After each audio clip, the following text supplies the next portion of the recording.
the floor? Seeing none, the district attorney has a discussion for positions. Okay. Upgrades. Thank you very much. I appreciate being placed on today's agenda. I'm just not quite sure why, because I haven't submitted anything recently. I did speak with the Mr. Barron about, what we expect to do over this year and next year and some of the plans. And I spoke with him about, the issue with regard to having our starting salary for our DAs equivalent to what the starting salaries are for the PD's office for their DAs, for their attorneys. And he wasn't aware that that was the case, and he said that would be a good idea. So I thought maybe he brought this matter to you. I don't know.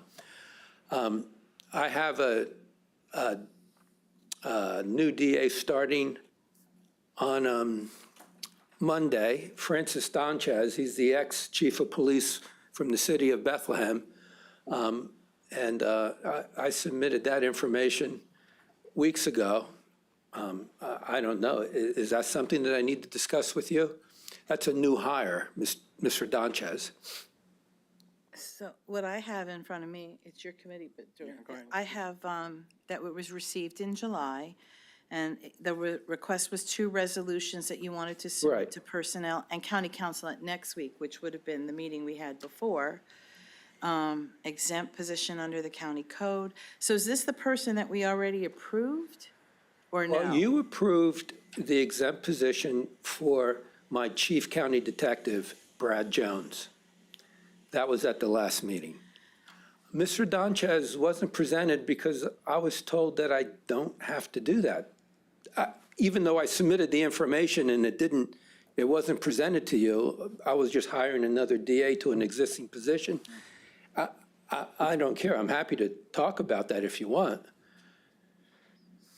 It's, the resolution is that the position of 1 full-time District Attorney 1, pay grade CE 3-1A, salary $67,828 in the District Attorney's Office shall be upgraded to pay grade CE 3 4D, salary $77,403, effective the 19th of August.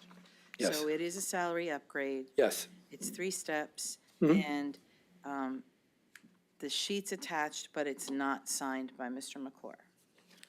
Excuse me, is this the one where Mr. Kraft said he wanted to see the breakdown? On the sheet? No, I No, don't he just think wants so. to see the breakdown on all of them, which is Yeah. what we have. Right, okay. Right, and there were also questions about what my plan is with regard to my office. And I'm preparing that, and I'll send a letter out just to explain what my expectations are. And I talked about it before. I think eventually by next year, I hope to be at 19 full-time DAs and, or 18, depending on how we do. And then my part-time positions that currently exist, which will be below what the old DA's office had. And then I will have less county detectives as well. And for instance, I interviewed a young man. I don't like to use this term, but it's sort of a diversity hire that I think is really important for our office, but he's in his final year of law school, and he won't be available until July of next year. And I'll have probably 2 or 3 of those 19 positions unfilled until July, because I'm going to try to bring on young people at the beginning salary, whatever we have at that point.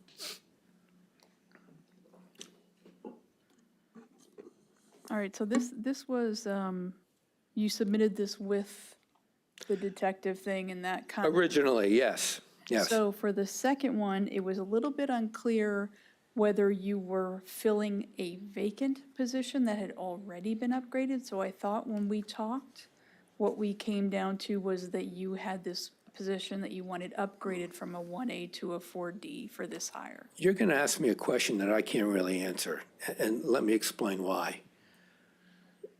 when I came into the office, Mr. Hauk had arranged his office several times, but actually, I only have 2 holdovers. So all of Mr. Hauk's staff was eliminated because they either left or, I don't really know, but I have 2 holdovers right now. I have Bill Blake and Joe Lupacchino, and everyone else in the office are new hires by me. So I can't tell you what, and I never really studied what Mr. Hauk's structure was. And maybe I should have, because I can't tell you if there's an open spot that Mr. Donchez will fit right into. All I can tell you is hundreds of thousands of dollars below my line item for salary, and I will be at the end of the year probably hundreds of thousands of dollars below. So I can safely say this is not going to require any new money at all, either this year or next year. Is that helpful? Yes and no for me. Okay, okay. I'm like, you want to, she doesn't really have to. Well, She's a. and I'm new at this, so, you know, Sure. maybe what I should have done is gone up to fiscal and sat down and asked them to give me the breakdown of all the open positions to see if I could plug them in at exactly one of the positions that were open. I didn't do that, and I'm sorry. That's okay. Well, like, I'm forgiving. But, so you don't know if you have a vacancy? Well, when you say that, I have a lot of vacancies. Okay. I Well, I don't guess know what- if, My I don't know if question I is- have that Use county exact, I terminology. don't know if I have that exact vacancy, no. Okay, but you want I someone want to create that position, though, to if I need start to. as of Monday Yes. at this salary? Yes. Okay, then And just so you do know, his salary is still below what the starting salaries are for the PD's office. So, you know, it's not a overly generous offer, quite frankly. I think in county hire speak, there's 3 terms that I'm familiar with. Mm-hmm. Create, upgrade, or eliminate. Upgrade. Can I pick one? Upgrade? But I have to ask the lady back there what's legit and what's not, because she's the queen of those 3, so. Because we go back to the situation that happened 2 weeks ago, which was what's the bargaining unit, what's not, how many positions does he get? Like, what's our role? It's in my understanding is that there is a vacant position. The request is to bring this person in at step 4 rather than at step 1, and that is why it's in front of council. And does it affect any bargaining unit? No, not this position. Not this position, no. That's all I need to know. Thank you. Any other questions for Ms. Keegan? So it's a $10,000 upgrade in 3 steps. Why are you doing that? I All don't right. understand. Mr. Donchez is 60 years old. He is a chief of police of Bethlehem for many years. He was the chief of police in Davenport, Iowa, and then finally chief of police at the largest county in Kansas City, I believe, Overland Park. And he has a wealth of experience. He currently is working in the security field on the East Coast, selling adjacent products to support body cameras and things like that for police. He's from this area, his children are from this area, his wife is from this area, and when he retired from law enforcement, he wanted to come back here and get a job. So, you know, he's making money, probably a little more than what I'm paying him, but he was really interested to use his law license. He graduated from law school back in, I think, the early 2000s, and he has a little bit of experience practicing law because there is a gap between leaving the Bethlehem Police Department and moving out to Iowa. So he worked as a lawyer for a law firm, I believe Marty Cohen's law firm, for 2 or 3 years before he went out to Iowa. And he wants to come back. And he, because of his experience and his salary demands, we reached an agreement at 77, and he said he would come for that offer. And I think I asked you this before. This is a pension at the end of 5 years? I think all of my full-time employees they get full benefits, yes. All right, so it's a $10,000 upgrade and then a pension. Okay. I'm sure the total package will probably be about 110,000 a year with benefits, I guess, something around there. But that's just about for all my employees. And then one other thing, how many public defenders are there that you have? I think she has a chief public defender, her first assistant, and I think 2 others that are full-time, I believe. There's 3 full-time. 3 full-time. The rest are all part-time, including the chief. Chief, yeah. So she has a first assistant and then 2 others that are full-time. No. And then she has, So the chief and his first assistant are part-time. And there Oh, are okay. 3 full-time public defenders. 3 full-time. And then the rest of the staff is also part-time. Okay, I'm sorry. And I don't know how big that staff is, but it's pretty big. But they do a great job, by the way. I have, we work with them all the time. And they're fully staffed, I know that at this point. Thank you, that's it.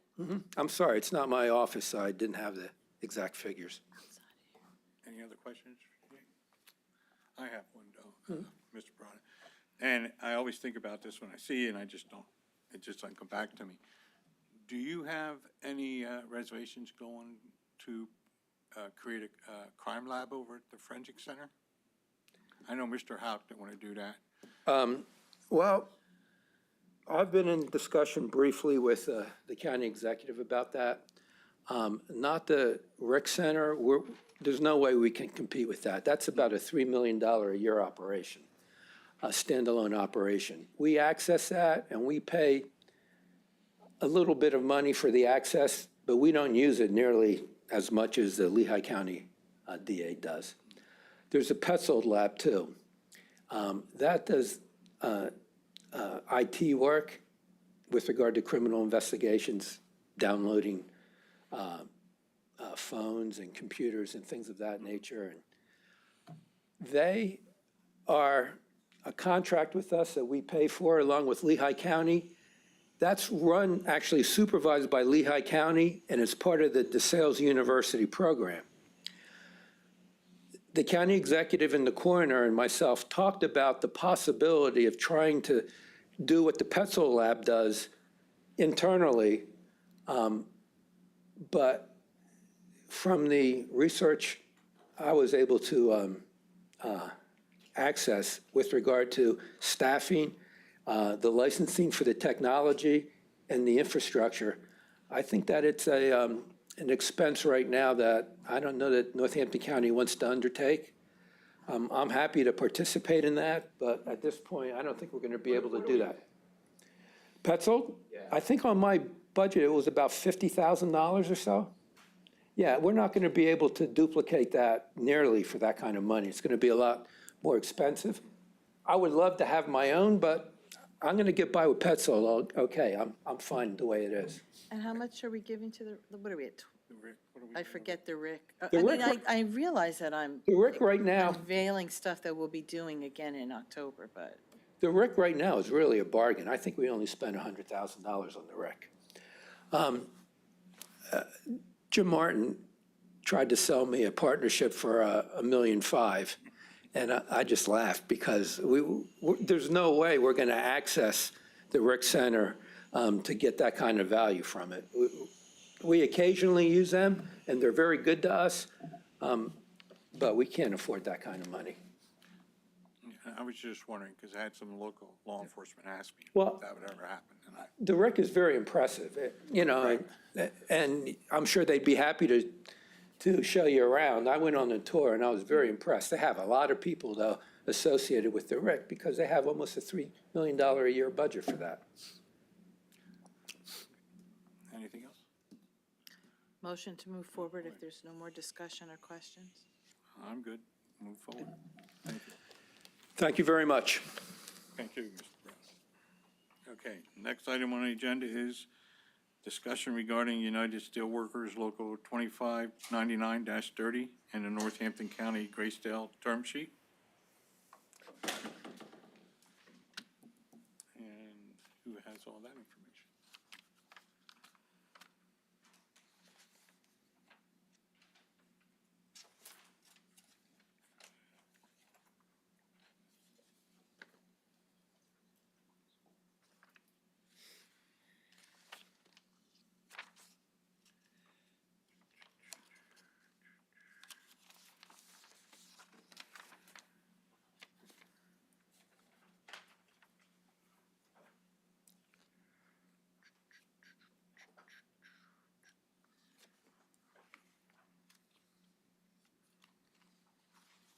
So is this a completed, Yeah, question.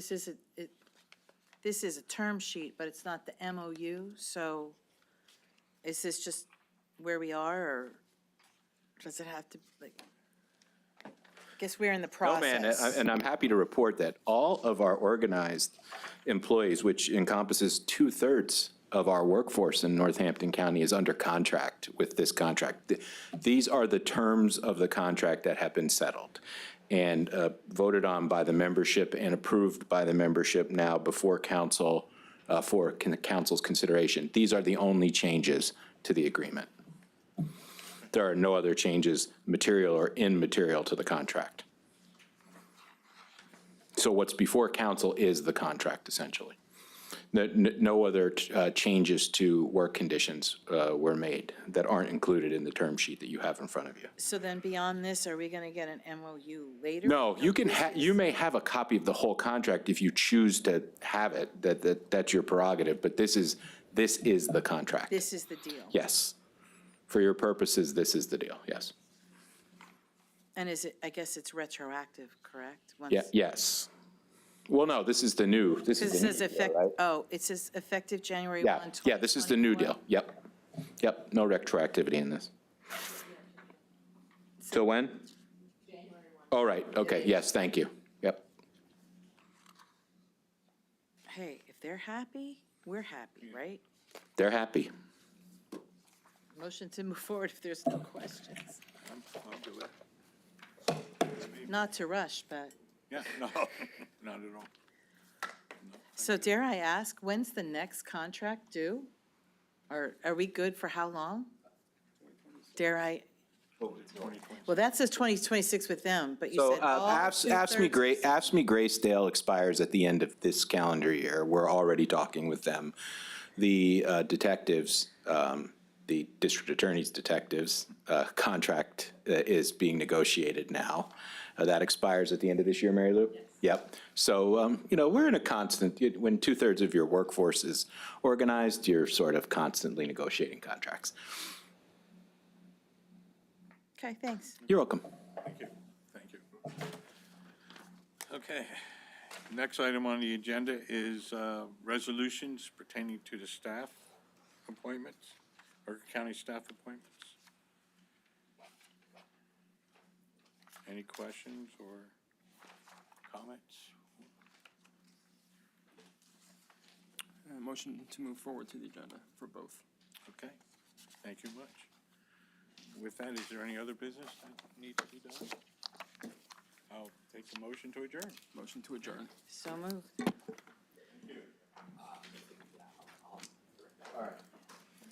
You have a second?